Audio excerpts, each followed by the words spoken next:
qui a été dit. Il y a d'abord la paix et la sécurité. Laquelle paix et sécurité va amener la stabilité et donc une atmosphère propice aux affaires, aux investissements. Ensuite, les points que je trouve très importants ici, c'est ceux qui concernent l'éducation, la santé et l'agriculture. Parce que c'est avec le peuple congolais que nous allons développer le Congo. Il faut que le peuple soit éduqué, il faut que le peuple soit en bonne santé, il faut que le peuple soit bien nourri. La sécurité alimentaire, c'est important. Ensuite, il y a l'environnement dans lequel nous vivons, que nous devons conserver pour un monde meilleur.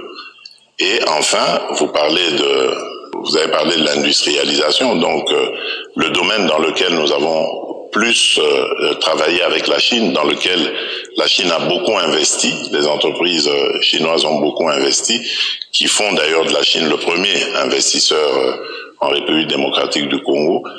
Eh bien, là, ma vision, elle était celle de dire, nous avons envie maintenant de cesser d'être ou de cesser de servir de terre d'extraction uniquement.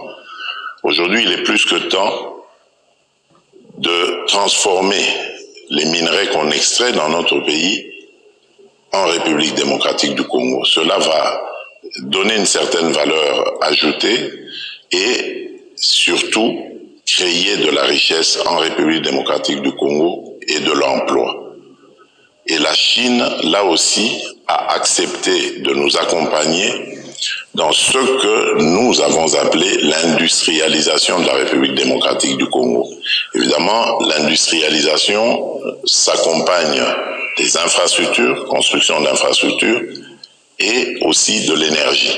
Ce sont deux grands défis que nous voulons relever dans les 10 années qui viennent, et la Chine s'est positionnée pour nous accompagner, ce qui fait que nous pouvons dire que notre coopération, notre partenariat ne pourra être que gagnant-gagnant à l'avenir.